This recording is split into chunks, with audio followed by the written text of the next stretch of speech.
Cleo's really amped for this episode. Yeah. Well, those sound good. Yes.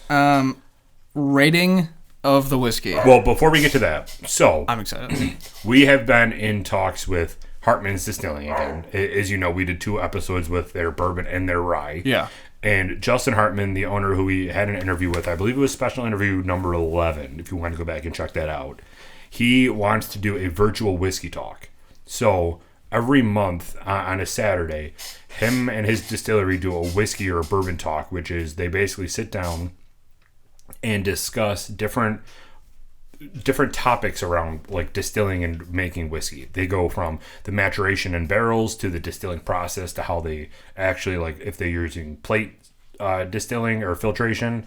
So they get into very, very granular detail. If that is something that you guys are interested, make sure you follow us on Facebook, because as soon as we get this detail finalized with Hartman's, we're going to be posting on our Facebook. He wants to partner up with us as well as a Facebook group outside of our podcast to expand our reach and make sure we get as many people in this meeting. It'll probably be a Zoom meeting or some sort of WebEx or something as possible to make sure to get everybody to understand the process of making whiskey. So since we can't all get into a room because of this quarantine thing, he does this every month, but this month we're going to do virtual. So follow us on Facebook. We'll get more information soon. We're thinking the 18th. April 18th at like 12 noon or 8 p.m. Haven't finalized the details yet, but make sure you go follow us to be in the know. Boom. Nailed it. That's going to be sweet. Yeah, I'm excited for that. Yeah, very honored. Thank you, Justin, for thinking of us. Absolutely. It's going to be a good time, and we hope to add some knowledge to it all. Hanging out with the boys. Drinking some Hartman's. Over the Wi-Fi connections. It's exciting. It's super pixelated and laggy.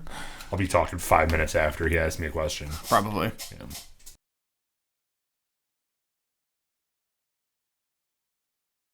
At the distillery itself, you do other things outside of just distilling. You have these whiskey talks, correct? Do you want to touch a little bit about those? Sure, absolutely. Yeah, we do bourbon talks. In fact, our second one's coming up this weekend. Oh, cool. We do them usually the first or second weekend of a month. It's on a Saturday at noon. Free to attend. You just come on in, and it's not it's not meant to be a lesson so much as just an open forum. Sure. Where we're just chatting about bourbon.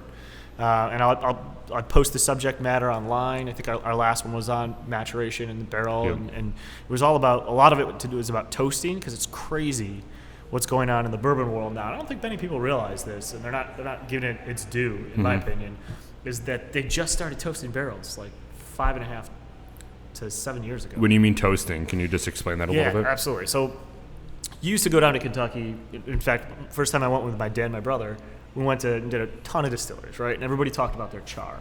They'd say, okay, we have a char 3, we do a char 4. Nobody was toasting at that time. Toasting is essentially charring on steroids. Oh, okay. Yeah, when you char, you set the barrel on fire up to a minute. Like a char 4 is the barrel's on fire, the inside of the barrel, for a minute to create a nice charcoal level. It caramelizes the wood sugars, but also creates like this carbon filter, really.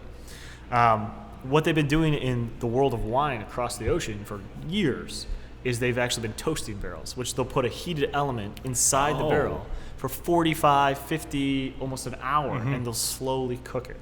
Instead of just setting it ablaze. Then they set it ablaze. Oh, okay.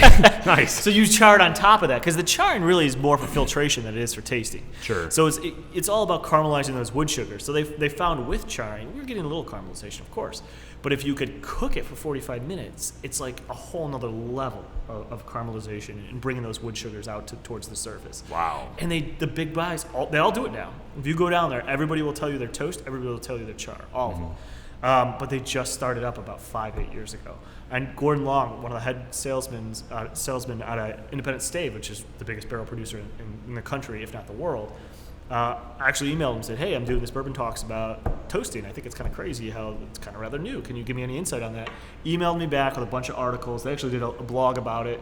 And they're like, yeah, it is kind of new. Here's some articles about it.